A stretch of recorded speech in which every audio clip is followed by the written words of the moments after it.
নমস্কাৰ স্বাগতম জনাইছো পুৱাৰ শিৰনাম ষ্টুডিঅ'ত মই ৰশ্মিতা গোস্বামী আৰু ইতিমধ্যে প্ৰথম পৰ্যায়ৰ মনোনয়ন দাখিলৰ অন্তিম দুদিন কালি অন্ত পৰিছে আৰু কালিৰ দিনটোতে দেখিবলৈ পোৱা গৈছে যে ৪৭টা সমষ্টিৰ বাবে বহুকেইগৰাকী হেভিৱেট প্ৰাৰ্থীয়ে ইতিমধ্যে তেওঁলোকৰ মনোনয়ন পত্ৰসমূহ দাখিল কৰিছে আৰু বৰ্তমান সমষ্টিসমূহ দেখিবলৈ পোৱা গৈছে যে অভূতপূৰ্ব উৎসাহ তাৰ বিপৰীতে কিন্তু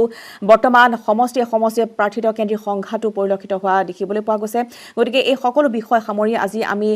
পুৱাৰ শিৰনামত আলোচনা কৰিবলৈ আগবাঢ়িছো আমাৰ সৈতে ভাৰতীয় জনতা পাৰ্টিৰ লগতে কংগ্ৰেছৰ দুজনকৈ প্ৰতিনিধি থাকিব সমান্তৰালভাৱে ৰাজনৈতিক বিশ্লেষক আমাৰ সৈতে থাকিব কিন্তু এই মুহূৰ্তৰ খবৰ আমি জনাইছো যে মনোনয়ন দাখিল দ্বিতীয় আৰু তৃতীয় পৰ্যায়ৰ মনোনয়ন দাখিলৰ বাবে ইতিমধ্যে বিভিন্ন প্ৰান্তত সমষ্টিয়ে বৰ্তমান দলীয় সমৰ্থকক লগত লৈ প্ৰাৰ্থীসকল গৈছে তাৰ দৃশ্য আমি আগবঢ়াম আৰু আজি মনোনয়ন দাখিল কৰিব নলবাৰী সমষ্টিৰ বিজেপি টিকট লাভ কৰা জয়ন্ত মল্লবৰুৱাই তাৰ বাবেও আমি পোনপটীয়া সম্প্ৰচাৰ আগবঢ়াই নিম কিন্তু এই মুহূৰ্তত আমি ষ্টুডিঅ'লৈ আহিছোঁ মই ৰাজনৈতিক বিশ্লেষক ডক্টৰ দয়ানন্দ পাঠকক চিনাকি কৰাই দিছোঁ স্বাগতম জনাইছোঁ ডাঙৰীয়া আপোনাক ছাৰ আৰু দেখিবলৈ পোৱা গৈছে যে এতিয়া ৪৭টা সমষ্টিৰ মনোনয়ন অন্ত পৰিছে আৰু যিহেতু এতিয়া আমি যদি চাওঁ যে চৰকাৰ গঠনত এইসমূহ সমষ্টিসমূহৰ ভোটাৰে কিন্তু অভূতপূৰ্ব তেওঁলোকে বৰঙণি আগবঢ়ায় বা উল্লেখনীয় বিষয় হয় গতিকে এতিয়া কেনেধৰণে আচলতে প্ৰভাৱ পৰিব এই ৪৭টা সমষ্টিৰ প্ৰাৰ্থী আৰু মাজতে দেখিবলৈ পোৱা গৈছে যে এতিয়া প্ৰতিটো দলতে প্ৰাৰ্থীৰ কেন্দ্ৰীয় সংঘাত টিকটক নোপোৱাৰ পিছতে আন দললৈ ধাৱমান হৈছে গতিকে আগন্তুক নিৰ্বাচনত কেনেধৰণৰ ৰূপ ল'ব এই সকলো প্ৰাৰ্থীৰ কেন্দ্ৰীয় সংঘাতে বা কেনেধৰণৰ এই বিষয় বাছনিক লৈ কেনেধৰণৰ এতিয়া প্ৰভাৱ পৰাৰ সম্ভাৱনা আছে এনেই সংঘাতটো নিশ্চিত বুলি সকলোৱে এতিয়া অনুভৱ কৰিছে যে অন্তৰ্দ্বন্দ্ব ক্ষমতা লিপ্সা তাৰ পাছত এনেধৰণৰ কথাবিলাক আছে আৰু ক্ষমতা প্ৰীতি এনেধৰণৰ কিছুমান আদৰ্শই মানে আচলতে তেওঁলোকক বেৰি ধৰিছে আৰু দেখা যায় যে এতিয়া প্ৰতিদ্বন্দ্বিতা কাৰ মাজত হ'ব সেই এটা কথা এটা যে প্ৰতিদ্বন্দ্বিতা এতিয়া ধৰক আপোনাৰ অসম গণ পৰিষদ আছে বিজেপি আছে বিজেপিৰ লগত আকৌ হয়তো UPL আছে এই তিনিটা লগ লাগি হয়তো এটা গোট এটা হৈছে এটা ওৱান পাৰ্ট আৰু ছেকেণ্ড পাৰ্টটোত আছে হয়তো কংগ্ৰেছ আছে UDF আছে CPM আছে আৰু হয়তো সৰু সুৰা 2-4টা স্থানীয় দল আছে গতিকে সেইটা 2 নম্বৰ এটা গোট এটা হ'ল আৰু 3 নম্বৰ গোটত হৈছে সকলোতকৈ গুৰুত্বপূৰ্ণ কথা হ'ল কি 3 নম্বৰ যিটো আমাৰ জাতীয়তাবাদৰ আমি ধ্বজাবাহী বুলি কৈ থাকোঁ জাতীয়তাবাদৰ প্ৰবক্তা বুলি কৈ থাকোঁ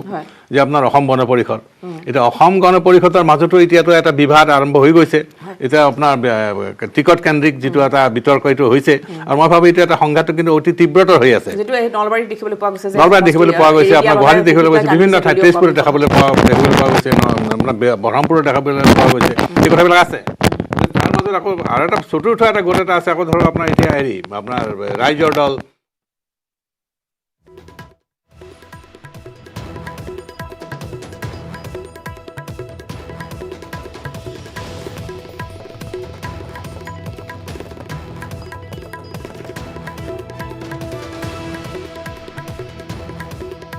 কিন্তু দেখা গ'ল কি এই দুটা নৱগঠিত পাৰ্টীৰ মাজতো কিন্তু বিভেদ আছে আৰু তেওঁলোকক বহুত এপিল কৰা হৈছে যে আপোনালোকে অন্তত ক্ষুদ্ৰ ক্ষুদ্ৰ স্বাৰ্থবিলাকৰ ঊৰ্ধত থাকি জাতীয় স্বাৰ্থলৈকে আপোনালোকে উঠক কিন্তু তেওঁলোকে উঠাৰ কাৰণে কোনো কৈছে যে কংগ্ৰেছ মিত্ৰজোঁটৰ বি টিম হিচাপে কাম কৰিছে অসম জাতীয় পৰিষদ আৰু ৰাইজৰ দলে না এইটো এটা মানুহে এই কাৰণে মানুহে হয়তো এনেধৰণৰ এটা ধাৰণা কিছুমান কৰি ল'ব পাৰিছে আৰু এনেকুৱা ধাৰণাবিলাক কৰাত কোনো অসুবিধা নাই কাৰণ কি দেখা যায় যে তেওঁলোকে পাব্লিক ভইচটো তেওঁলোকে যিটো কৈছে প্ৰাইভেট ভইচটোতো আমি নাজানো কিন্তু প্ৰাইভেট ভইচটোতো এতিয়া ৰাইজে নাজানে কিন্তু ৰাইজৰ মাজত ৰাইজৰ এটা ইণ্টেলিজেঞ্চ এটা আছে যিসকল চিন্তাশীল লোক তেওঁলোকে ধৰি লৈছে যে তেওঁলোকে হয়তো বিজেপিৰ হৈ পেলাই বিৰোধী দল সোমাই আছে বিজেপি যাব লাগে বা চৰকাৰী পক্ষৰ লগত হয়তো ক'ৰবাত তেওঁলোকৰ এটা বুজাবুজি হৈছে বুলি বহুতে এটা অনুমান কৰিছে কিন্তু সাধাৰণ জনতাৰ মাজতো সেইখিনি আচলতে শিপোৱা নাই গতিকে ভোট বিভাজন হ'ব এবাৰ জনিত কিন্তু সাধাৰণ জনতাটো সেই কথাবিলাক বুজা নাই সাধাৰণ জনতা বুজা নাই কিন্তু সাধাৰণ জনতা কিন্তু আকৌ আছে কি সাধাৰণ জনতা আপোনাৰ বিজেপিৰ সপক্ষে আছে নহ'লে আপোনাৰ কংগ্ৰেছৰ সপক্ষে আছে নহ'লে আপোনাৰ UDFৰ সপক্ষে আছে এনেধৰণৰ কথাবিলাক আছে কিন্তু কোনে কোনটো দলৰ হৈ পেলাই কাম কৰিছে এই কথাটো কোৱা বৰ মুস্কিল আৰু লগতে আৰু এটা কথা আছে চতুৰ্থ আৰু এটা গোট এটা আছে ইণ্ডিপেণ্ডেণ্ট বুলি এটা থাকিব নহয় যে মই টিকেট নাপালোঁ টিকেট নাপাবৰ কাৰণে মই এতিয়া আপোনাৰ ইণ্ডিপেণ্ডেণ্ট হৈ পেলাই মই তাত লখিমপুৰত দেখিবলৈ পোৱা যাব গতিকে সিহঁতে ভোটৰ যিটো এটা ভোটৰ অংকটোতো বিভ্ৰাট ঘটাব তেখেতসকলে গতিকে এই গোটেইবিলাক চাই পেলাই এটা কথা অনুমান কৰি ল'বই পাৰি যে বিজেপিৰ যিটো বিজয়টো তেওঁলোকে ৰোধ কৰিব নোৱাৰিব এই কথাটো হয় আমি সেইটোৱে মানে বুজি পাইছোঁ আৰু আপুনি ধৰক আপোনাৰ এতিয়া প্ৰাচাৰকুছি সমষ্টিটো কি কৈছোঁ মই প্ৰাচাৰকুছি সমষ্টিৰ ৰাইজে কিন্তু আচলতে বিচৰা নাই ৰাইজে ৰঞ্জিত দাসক বিচৰা নাই তাৰে বিজেপি হয়তো বিচাৰিছে কিন্তু তাত যে এটা আৰু অত বছৰ ধৰি সেইটো কিন্তু এটা আঞ্চলিক দলৰ এটা দখলত আছিল গতিকে তাত আপোনাৰ এতিয়া প্ৰবীণ ডেকা আৰু নতুন যিগৰাকী আহিব তাৰ মাজতো এটা গতিকে তাৰ মাজতো ভোট বিভাজন হ'ব তাৰ মাজতে ভোট বিভাজন হ'ব গতিকে তাৰ মাজত যদি ভোট বিভাজন হয়েই গতিকে মই দেখিলোঁ যে আৰু যে বিজেপিৰো যে খুব এটা সুৰক্ষিত ৰাস্তা আছে এইটোও নহয় কিন্তু যে বিজেপিও যে একেবাৰে সুন্দৰকৈ আগবাঢ়ি যাই থাকিব পাৰিব এইটো মই নাভাবোঁ কেৱল ব্ৰহ্মপুত্ৰতে নহয় বৰাকতো এতিয়া প্ৰাৰ্থিত কেন্দ্ৰিক সংখ্যা দেখিবলৈ পোৱা গৈছে যিটো এতিয়া হিমন্ত বিশ্ব শৰ্মাই বৰাকলৈ গৈছে বা দলীয় কৰ্মীসকলৰ সৈতে তেওঁ মত বিনিময় কৰিছে গতিকে বিজেপিৰ ভিতৰ চোৱাটো এতিয়া বৰ্তমান বিজেপিৰ ভিতৰ চোৱাটো এতিয়া এটা অগ্নিগৰ্ভা হৈছে জাষ্ট মানে তৰমুজৰ নিচিনা বাহিৰৰ আপোনাৰ নীলা ভিতৰত ৰঙা ঠিক এনেধৰণৰ কথাবিলাক কিন্তু হৈছে বস্তুটো যে ভিতৰত কিন্তু ডাঙৰ সংঘাত এটা চলি আছে পাৰ্টিৰ মাজতে চলিছে আৰু ধৰক এতিয়া মুখ্যমন্ত্ৰী কেনে সেইটো তাত মানে এনেই এতিয়া ক'ব পাৰি যিকোনো সাধাৰণ মানুহে ক'ব পাৰিব যে পাৰ্টীয়ে মুখ্যমন্ত্ৰী কোন হ'ব সেই কথা ক'ব পৰা নাই এইটোতো এনেই এটা স্বাভাৱিক কথা ঠেলি দিছে কথাটো সম্পূৰ্ণ বিষয়টো তেওঁলোকে আঁতৰাই চলিছে কাৰণ কি তেওঁলোকৰ মাজত যে সেইটো এটা সংঘাত চলিছে নিশ্চয় ভিতৰত এই কথাটো এনেই ক'ব পাৰি গতিকে যিগৰাকীয়ে এটা সময়ত হিমন্ত বিশ্বক আপোনাৰ মুখ্যমন্ত্ৰীৰ কাৰণে কৈছিল তেওঁক কিন্তু আপোনাৰ পদৰ পৰা গুচাই দিয়াও হৈছে আপোনাৰ মানে ৰাষ্ট্ৰীয় পৰ্যায়ত গতিকে এনেধৰণৰ কথাবিলাক আছে গতিকে তেওঁলোকে বোধ কৰোঁ আৰু সেইকাৰণে আপোনালোকে এটা কথা চাব যে এই নিৰ্বাচনৰ ক্ষেত্ৰত এক্সাৰচাইজৰ ক্ষেত্ৰত হিমন্ত বিশ্ব শৰ্মাই যিটো ধৰণে কাম কৰিছে সৰ্বানন্দ সোণোৱাল কিন্তু সেই ক্ষেত্ৰত কিন্তু বৰ বেছি কাম কৰা আমি দেখা নাই কিন্তু গতিকে এইটোৱে দেখাব পাৰে যে মই নিজৰ পক্ষে নিজৰ সমৰ্থনত মই যিমানখিনি মই বিধায়ক মই জিকাই আনিব পাৰোঁ সমষ্টিৰ পৰা নিশ্চিতভাৱে চইচটো তেওঁৰ ফালেই যাব গতিকে এই কথা এটা নিশ্চয় এটা হ'ব যেন লাগিছে মোৰ গতিকে আমাৰ এইটো এটা ব্যক্তিগত মতামত কিন্তু এইটো কথা কিন্তু ঠিক যে বিগত বছৰৰ দৰে নিৰ্বাচন কিন্তু ইমান উজু হৈ থকা নাই আৰু যে বিজেপিৰ কাৰণে যে একেবাৰে এটা ষ্ট্ৰেইট লাইন হৈ আছে এইটোও নহয় আৰু যদি জিকা হাৰাৰ কথাটো হয় আৰু এবাৰ আচলতে গুৰুত্বপূৰ্ণ ইছ্যু নাই প্ৰথমতে যিটো এপিএছচিৰ কেলেংকাৰী যিটো আচলতে ফাদিল কৰাৰ পিছত সকলোৱে বাহ দিছিল এইখন চৰকাৰক কিন্তু তাৰ বিপৰীতে যিটো যেতিয়া কা বলবৎ হ'ল তাৰপিছত কিন্তু সমানেই ৰাইজে সেই কথা কিন্তু খুব দোষাৰোপ কৰিছে ইণ্টাৰেষ্টিং কি চাওক ইণ্টাৰেষ্টিং কথাটো কি এতিয়া কা বিৰোধ লৈ পেলাই কা আন্দোলনৰ যিসকল নেতা সেইসকলে গৈ পেলাই এতিয়া বিজেপিত আছে সেই এটা কথা আমি দেখিলোঁ যিখিনি আপোনাৰ ধৰক আপোনাৰ ডাঙৰ নেতা সেইসকল এতিয়া আপোনাৰ যতীন বৰাৰ পৰা আৰম্ভ কৰি গোটেইখিনি কিন্তু আপোনাৰ এতিয়া বিজেপিত আছে আৰু এটা কথা কি যে কা আন্দোলনকাৰীসকলে বা কা যিটো ইছ্যু সেই ইছ্যুটোৱে এই ইলেকশ্যনত এটা প্ৰভাৱ বিস্তাৰ কৰিব লাগিছিল বুলি সকলে কিন্তু সদায় ভাবে কিন্তু দেখা গ'ল যে কা ইছ্যুটোৱে এইবাৰ সকলোতকৈ কমকৈ ডিছকাছ হৈছে পাৰ্টিবিলাকৰ মাজত যে কাটো এটা খুব অনাৱশ্যকীয় এটা বিষয় সেই বুলি ভাবে কিন্তু এতিয়া কিন্তু আপোনাৰ বিৰোধীয়ে কওক কংগ্ৰেছেই কওক বা অন্যান্য সকলে কিন্তু এই কথাটো কিন্তু স্বীকাৰ কৰিছে যে কাটোৰ তেওঁলোকে স্বীকাৰ কৰিছে যে কাটো ইম্পৰ্টেণ্ট কিন্তু কাটোলৈ তেওঁলোকে আহিব খোজা নাই কিয় আহিব খোজা নাই বোধ কৰি তেওঁলোকে ভোটৰ আশাত আহিব খোজা নাই যে আমাৰ কাটো যদি কৰিছে সুস্মিতা দেৱক আপোনাৰ তেওঁলোকে সন্তুষ্ট কৰি ৰাখিবলগীয়া হৈছে যদি কাৰ সপক্ষে আমি বেছিকৈ কৈ থাকোঁ যে সুস্মিতা দেৱ উইল বি এগেইনষ্ট আছ ঠিক এনেধৰণৰ কথাবিলাক বোধ কৰি হৈছে নেকি যাৰ কাৰণে আপোনাৰ এইবাৰ কাৰ কথাটো বিশেষ অহা নাই আৰু অন্যান্য কথাবিলাকো অহা নাই মূল্যবৃদ্ধিৰ কথাবিলাকো অহা নাই বা অন্যান্য কথাবিলাক যিবিলাক ইছ্যু লৈ পেলাই আপোনাৰ আমি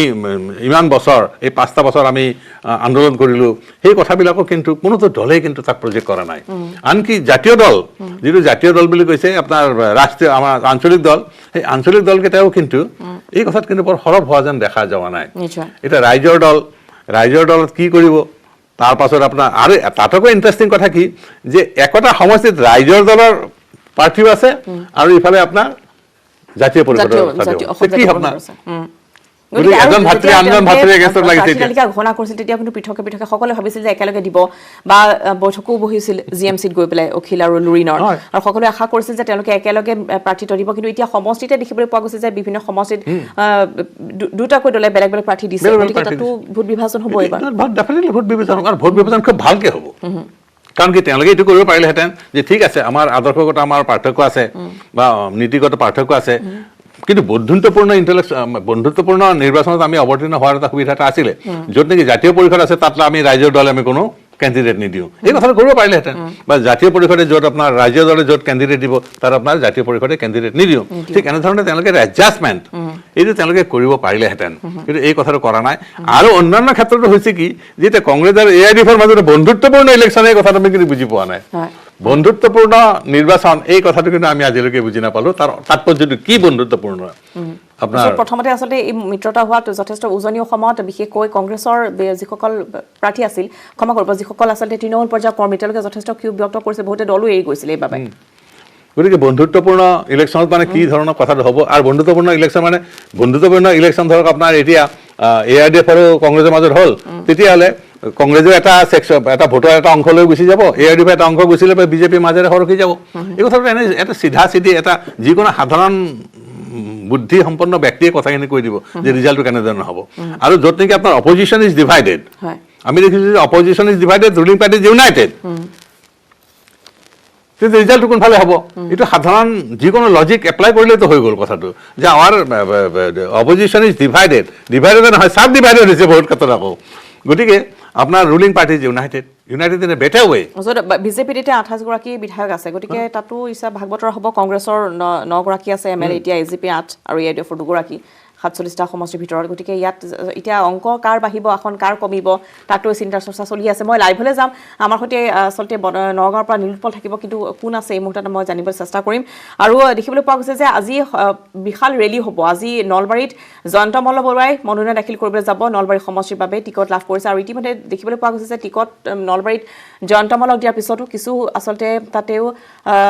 কিছু মত বিভেদ সৃষ্টি হৈছিল। আৰু আজি জয়ন্ত মল্ল বৰুৱাই দাখিল কৰিবলৈ যাব মনোনয়ন পত্ৰ, হাজাৰ হাজাৰ সমৰ্থক তেওঁৰ সৈতে থাকিব আৰু তেওঁক সংগ দিব মন্ত্ৰী হিমন্ত বিশ্ব শৰ্মা, চন্দ্ৰমোহন পাটোৱাৰী, ফণীভূষণ চৌধুৰী, সাংসদ দিলীপ শইকীয়া, UPPLৰ সভাপতি প্ৰমোদ বড়োকে ধৰি বিজেপিৰ সাংগঠনিক সম্পাদক ফণী শৰ্মা থাকিব। বিধায়ক অশোক শৰ্মাৰ বিপৰীতে এইবাৰ বিজেপিৰ পৰা টিকট লাভ কৰিছে জয়ন্ত মল্ল বৰুৱাই। সমান্তৰালভাৱে বিজেপি এবাৰ দেখিবলৈ পোৱা গৈছে যে বহুকেইটা চিট এতিয়া যদি চাবলৈ যোৱা 26টা আসন এৰি দিছে, তাতো এতিয়া বিজেপি বা AGP মিত্ৰজোঁট হ'লেও তাতো দেখিবলৈ পোৱা গৈছে অগপ কৰ্মীসকলে যথেষ্ট ক্ষোভ ব্যক্ত কৰিছে। নলবাৰী সেইটো দেখিবলৈ পোৱা গ'ল। নলবাৰীত দলীয় কৰ্মী সভাত হুকুকাই কান্দিছে যিসকল অগপ কৰ্মী আছিল, তেওঁলোকে কৈছে যে নলবাৰীখন তেওঁলোকে জিকিলেহেঁতেন, কিন্তু এবাৰ ভাৰতীয় জনতা পাৰ্টিক পুনৰ এৰি দিয়া তেওঁলোকে এনেদৰে ক্ষোভ ব্যক্ত কৰা পৰিলক্ষিত হৈছে। কিন্তু এবাৰ গতিকে এনেকুৱা হয়তো হৈছে, এতিয়া অগপৰ মাজতে আমি দেখিছোঁ যে অগপই হয়তো ক'ৰবাত এটা এডজাষ্টমেণ্ট তেওঁলোকে কৰিছে পাৰ্টিৰ লগত, আৰু তাত দলীয় যিটো স্বাৰ্থ বা আপোনাৰ দ্বাৰা আমাৰ সমষ্টিগত যিটো ডেস্কত আছে আমাৰ সাংবাদিক ৰোহিত গগৈ। ৰোহিত, আপোনাৰ কাষলৈ আহিছোঁ। এতিয়া প্ৰাৰ্থিত কেন্দ্ৰীয় সংখ্যা দেখিবলৈ পোৱা গৈছে, য'ত টিকট দিয়া নিদিয়াক লৈ পেলাই ইটো দললৈ সিটো দললৈ গৈছে প্ৰাৰ্থীসকল। সমান্তৰালভাৱে ৰাজীৱ ভৱনত কালি দিনটোতো প্ৰতিবাদী কাৰ্যসূচী ৰূপায়ণ কৰা দেখিবলৈ পোৱা গৈছে। গতিকে এই সংঘাতৰ বহিঃপ্ৰকাশ কেনেদৰে ঘটিব আগন্তুক নিৰ্বাচনত, কি হ'বলৈ গৈ আছে আচলতে ৰোহিত? হয় ৰশ্মিতা, ক'ব লাগিব যে যিহেতু কালি আচলতে মনোনয়ন পত্ৰ দাখিলৰ অন্তিম দিন আছিল প্ৰথম পৰ্যায়ত অন্তিম দিনটোত 2টা দিনত 8 আৰু 9 2টা দিনত সৰ্বমুঠ 456 গৰাকী প্ৰাৰ্থীয়ে প্ৰতিদ্বন্দ্বিতা আগবঢ়াইছে। তেওঁলোকে প্ৰাৰ্থিত্ব মনোনয়ন দাখিল কৰিছে প্ৰাৰ্থিত্বৰ বাবে। কিন্তু এই এটা কথা আপুনি যিহেতু উল্লেখ কৰিছে যে বিভিন্ন ঠাইত মানে তেওঁলোকৰ মাজত সংঘাত হৈছে, দলীয় সংঘাত হৈছে, আৰু সংঘাতৰ ফলত আচলতে এনেধৰণে এনে পৰ্যায় পাইছেগৈ হয়তো কিছু প্ৰাৰ্থীক মানে তেওঁলোকে হয়তো কোনো ঠাইত বিক্ষোভ প্ৰদৰ্শন কৰিছে বা তেওঁলোকৰ যি আচলতে ক্ষোভৰ বহিঃপ্ৰকাশ ঘটিছে। এনেধৰণৰ কেইবাটাও সমষ্টিত হৈছে, বহুকেইটা সমষ্টিত হৈছে। আৰু বিশেষকৈ আমি ক'ব লাগিব যে যিসকল প্ৰাৰ্থিত্বই ইতিমধ্যে তেওঁলোকে মনোনয়ন দাখিল কৰিছে, তাৰ ভিতৰত হেভিৱেট প্ৰাৰ্থী বুলি আমি ক'ব লাগিলে কালি মাজুলীত অসমৰ মুখ্যমন্ত্ৰী সৰ্বানন্দ সোণোৱালে তেওঁ মনোনয়ন পত্ৰ দাখিল কৰে। ঠিক তেনেধৰণে আচলতে আঙুলতা ডেকাই কালি তেওঁ বটদ্ৰৱা সমষ্টিৰ বাবে তেওঁ মনোনয়ন দাখিল কৰিছে। আৰু আমি দেখিছোঁ যে ৰাজীৱ ভৱনকে ধৰি বিভিন্ন কৰ্মী ইফালে কংগ্ৰেছত যোগদান কৰিছিল চুমু ৰংহাঙে, মন্ত্ৰী চুমু ৰংহাঙে, তেওঁৰ বিৰুদ্ধেও প্ৰতিবাদ হৈছে, ডিফুত প্ৰতিবাদ হৈছে। প্ৰতিবাদ কৰি পেলাই তেওঁ যিসকল কৰ্মী আছে সেই কৰ্মীসকলে তেওঁক পুনৰ প্ৰাৰ্থিত্ব প্ৰদানত বিৰোধিতা কৰিছে। বিভিন্ন ঠাইত এনেধৰণে হৈছে। ঠিক গোলাঘাটত যিটো সৃষ্টি হৈছিল, গোলাঘাট বিধানসভা সমষ্টিত কংগ্ৰেছৰ পৰা আহি অজন্তা নেওগ বিজেপি হ'ল, আৰু বিজেপিৰ যি প্ৰাৰ্থিত্ব দাবীদাৰ আছিল বিতুপন শইকীয়া তেওঁ কংগ্ৰেছ হ'ল। এনেধৰণে আচলতে প্ৰাৰ্থিত্বকেন্দ্ৰিক সংঘাত আছে। আৰু বোকাখাট সমষ্টিটোতো আপুনি যদি চায়, তাত আচলতে বোকাখাট সমষ্টিত মন্ত্ৰী অতুল বৰাই প্ৰতিদ্বন্দ্বিতা আগবঢ়াইছে, অগপৰ হৈ তেওঁ প্ৰাৰ্থিত্ব বা মনোনয়ন দাখিল কৰিছে। ইয়াৰ বিপৰীতে আগৰ যি আচলতে পূৰ্বৰ বিধায়ক জিতেন গগৈ, আৰু জিতেন গগৈৰ বিৰুদ্ধে ভাতৃ ৰেৱকান্ত গগৈ তেওঁ আচলতে AJPৰ পৰা দাখিল কৰিছে মনোনয়ন। যিহেতু জিতেন গগৈ তেওঁ কংগ্ৰেছৰ মহাজোঁটৰ সমৰ্থনত তেওঁ নিৰ্দলীয় প্ৰাৰ্থী হিচাপে প্ৰতিদ্বন্দ্বিতা আগবঢ়াইছে, আৰু ৰেৱকান্ত গগৈ অসম জাতীয় পৰিষদৰ পৰা প্ৰতিদ্বন্দ্বিতা আগবঢ়াইছে। ঠিক তেনেধৰণে আমি যদি চোৱা যায়, অসম জাতীয় পৰিষদৰ লুৰিণজ্যোতি গগৈ 2টা সমষ্টিৰ পৰা তেওঁ মনোনয়ন দাখিল কৰিছে। ঠিক তেনেকৈ ৰাইজৰ দলৰ অখিল গগৈ দুটা সমষ্টিৰ পৰা তেওঁলোকে আচলতে মনোনয়ন দাখিল কৰিছে আৰু ঠায়ে ঠায়ে যিহেতু ইতিমধ্যে হয় ৰশ্মিতা যেহেতু আমি কৈছো যে ঠায়ে ঠায়ে তেওঁলোকৰ মাজত সংঘাত সৃষ্টি হৈছে ৰথি মৰাঠি আছে আৰু ৰণত এবাৰ কোন পৰিব তাক লৈ নিশ্চয়কৈ লক্ষণীয় হ'ব ৪৭টা সমষ্টি আৰু ইতিমধ্যে প্ৰতিটো সমষ্টিতে এগৰাকী মহাৰথী আছে গতিকে ৰণত কোন পৰিব এবাৰ কি কি প্ৰত্যাহ্বানৰ সন্মুখীন হ'বলগীয়া হ'ব সেই সন্দৰ্ভত আমি কথা পাতি যাম এই মুহূৰ্তত সৰু বিৰতি লৈছোঁ বিৰতিৰ পিছতে আমি নলবাৰীলৈ যাম বলে নকাশলৈ দাখিল কৰিব নলবাৰী সমষ্টি বিজেপিৰ টিকট লাভ কৰা জয়ন্ত মল্ল বৰুৱাই হাজাৰ হাজাৰ সমৰ্থকক লগত মনোনয়ন দাখিল কৰিবলৈ যাব জয়ন্ত মল্ল বৰুৱাই মুহূৰ্তত পোনপটীয়া সম্প্ৰচাৰলৈ আমি লৈ গৈছোঁ নলবাৰীত য'ত উপস্থিত আছে বলেন ভট্টাচাৰ্য বলেন আপোনাৰ কাষলৈ আহিছোঁ আৰু আজি জয়ন্ত মল্ল বৰুৱাই মনোনয়ন পত্ৰ দাখিল কৰিব লগতে তেওঁ সংগ দিব বহুকেইগৰাকী ইতিমধ্যে মন্ত্ৰী হিমন্ত বিশ্ব শৰ্মা চন্দ্ৰমোহন পাটোৱাৰী কোন কোন থাকিব আপোনাৰ পৰা অধিক জানিব বিচাৰিছোঁ আৰু ৰেলী হ'ব আজি গতিকে কেনেধৰণৰ পৰিৱেশ বৰ্তমান নলবাৰীত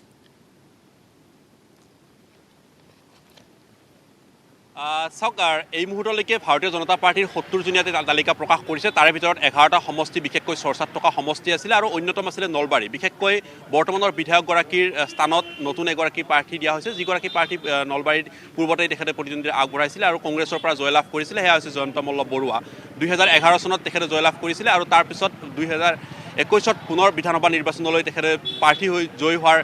কাৰণে আজি মনোনয়ন পত্ৰ দাখিল কৰিব আৰু সেই দাখিল কৰাৰ সময়ছোৱাতে দেখিবলৈ পোৱা যাব যে মন্ত্ৰী হিমন্ত বিশ্ব শৰ্মা প্ৰমুখ্যে ৰাষ্ট্ৰীয় সাধাৰণ সম্পাদক দিলীপ শইকীয়াকে আৰম্ভ কৰি ভাৰতীয় জনতা পাৰ্টিৰ কৰ্মকৰ্তাত দেখিবলৈ পোৱা যাব যে আৰু একেদৰে মিত্ৰজোঁটত থকা অসম গণ পৰিষদ আৰু UPPLৰ সদস্য তথা মুখ্য কাৰ্যবাহী বিষয়া উপস্থিত থকাৰ ইতিমধ্যে খবৰ আমি লাভ কৰিছোঁ আৰু কিছু সময় পিছতে সেই অনুষ্ঠান আৰম্ভ হ'ব কিয়নো ইতিমধ্যে দেখিব পোৱা গৈছে নলবাৰী কলেজ ফিল্ডত ইতিমধ্যে কিছু লোকৰ সমাগম ঘটিছে আৰু তেখেতসকলে এই শোভাযাত্ৰাত অংশ ল'ব আৰু কিয়নো প্ৰায় ৩ কিলোমিটাৰ জোৰা মূল পথ সেই পথ তেখেতসকলে আবদ্ধ কৰি তেখেতসকলে ৰেলী আগবাঢ়িব আৰু তাৰপিছত তেখেতসকলে উপায়ুক্ত কাৰ্যালয়ত তেখেতসকলে উপস্থিত হ'ব কিন্তু বিশেষকৈ চৰ্চাত থকাৰ যিহেতুকে সমষ্টি নলবাৰী আৰু বিশেষকৈ দেখিব পোৱা গৈছে যে নলবাৰী যদি আমি গোটেই জিলাখনৰ বিষয়টি চাওঁ যে মূল দেখিব পোৱা গৈছে বৰক্ষেত্ৰী সমষ্টি দেখিব পোৱা গৈছে চন্দ্ৰমোহন পাটোৱাৰীৰ সমষ্টি আছে আৰু তেনেকুৱা মুখ্য ৩টা সমষ্টিত এই মুহূৰ্তে ভাৰতীয় জনতা পাৰ্টিৰ হাতত আছে আৰু বাকী যদি পাটাচাৰকুছি আৰু বৰমা সমষ্টি যদি জিলাখনৰ আংশিকভাৱে চুই গৈছে আৰু তেনেকুৱা সমষ্টি দুটাৰ ক্ষেত্ৰত দেখিবলৈ পোৱা গৈছিল যে পূৰ্বতে এটা অগপৰ হাতত আছিলে আৰু আন এটা সমষ্টি আছিলে BPFৰ হাতত অৰ্থাৎ ক'ব পাৰি যে পূৰ্বৰ যদি আমি মহাজোঁটৰ বা পূৰ্বৰ যদি আমি মিত্ৰজোঁটৰ কথা চাবলৈ যাওঁ গোটেই ৫টাকৈ সমষ্টি আছিলে মিত্ৰজোঁটৰ হাতত আছিলে কিন্তু এইবাৰ দেখিব পোৱা গৈছে BPF ইতিমধ্যে কংগ্ৰেছলৈকে ভাগ হৈছে আৰু ঠিক একেদৰে দেখিব পোৱা গৈছে যে বৰ্তমানৰ যিগৰাকী পূৰ্বৰ AGPৰ বিধায়ক আছিলে পাটাচাৰকুছি সমষ্টিত সেয়া দেখিব পোৱা গৈছে যে AGPলৈ গতি কৰিছে অৰ্থাৎ ক'ব পাৰি যে মুখ্যতঃ চৰ্চা এতিয়া ৩টা সমষ্টিৰ ক্ষেত্ৰত বিশেষকৈ দেখিব পোৱা গৈছে যে নলবাৰীৰ কি হ'ব কাৰণ পূৰ্বতে কংগ্ৰেছৰ পৰা প্ৰতিদ্বন্দ্বিতা আগবঢ়াইছিলে আৰু সেইগৰাকী প্ৰাৰ্থীয়ে ২০১১ চনত প্ৰায় ৩৯,০০০ ভোট লাভ কৰিবলৈ সক্ষম হৈছিলে কংগ্ৰেছৰ প্ৰাৰ্থীতকৈ প্ৰায় ৪,০০০ ভোটত অগ্ৰগতিত আছিলে একেদৰে যদি চাবলৈ যাওঁ ২০১৬ চনত কিন্তু তাৰ সম্পূৰ্ণ বিপৰীত হৈছিলে মোদীৰ ধুমুহা বা অসমত যি আছিলে সেই ধুমুহাত কিন্তু দেখিব ভাৰতীয় জনতা পাৰ্টি বিশেষকৈ নলবাৰী সমষ্টিটোত প্ৰায় ১ লাখ ভোট লাভ কৰিবলৈ সক্ষম হৈছিলে যিটো আচলতে কংগ্ৰেছৰ প্ৰাৰ্থীতকৈ প্ৰায় ৫০,০০০ ভোটৰ ঊৰ্ধ্ব সীমাত আছিলে এইবাৰ আচলতে জয়ন্ত মল্লই কেনেকুৱা ধৰণৰ চমক দেখাবলৈ সক্ষম হ'ব কাৰণ বিগ ব্ৰাদাৰ স্বৰূপ হিমন্ত বিশ্ব শৰ্মাৰ সোঁকাষে বাওঁকাষে থকা যদি সদস্য বা যিসকল নেতৃত্ব যদি আমি চাবলৈ যাওঁ সেয়া আছিলে অন্যতম আছিলে জয়ন্ত মল্ল বৰুৱা আৰু সেয়েহে যদিহে চাবলৈ যোৱা যায় নলবাৰী সমষ্টিটোৰ ক্ষেত্ৰত টিকট দিয়াৰ কাৰণে পূৰ্বতে যদিও পাটাচাৰকুছি সমষ্টিৰ ক্ষেত্ৰত জয়ন্ত মল্লক টিকট দিবলৈ চৰ্চা চলোৱা হৈছিলে কিন্তু তাৰপিছত পাটাচাৰকুছি সমষ্টিত ৰাজ্যিক বিজেপিৰ সভাপতিগৰাকী নিজেই প্ৰতিদ্বন্দ্বিতা কৰিম বুলি মনোভাৱ লোৱাৰ পিছতেই ধন্যবাদ জনাইছোঁ হাজাৰ হাজাৰ সমৰ্থকক লগত লৈ আজি মনোনয়ন পত্ৰ দাখিল কৰিবলৈ যাব জয়ন্ত মল্ল বৰুৱাই আৰু নিশ্চয়কৈ লক্ষণীয় হ'ব যে এইবাৰ এই ধুমুহাই যিহেতু দেখিবলৈ পোৱা গৈছে যে পূৰ্বতে যিহেতু এইখন আসন আছিল অশোক শৰ্মাৰ কিন্তু বৰ্তমান বিজেপিয়ে আন এগৰাকী প্ৰাৰ্থী দিছে বৰ্তমান জয়ন্ত মল্ল বৰুৱা কেনেধৰণে এইবাৰ অগ্ৰগতি লাভ কৰে বা কেনেধৰণে আচলতে প্ৰভাৱ পৰে সেয়া নিশ্চয়কৈ লক্ষণীয় হ'ব আমি এটা বিৰতি লৈছোঁ বিৰতিৰ পিছত পুনৰ উভতি আহিম এই অনুষ্ঠানৰ মাজলৈ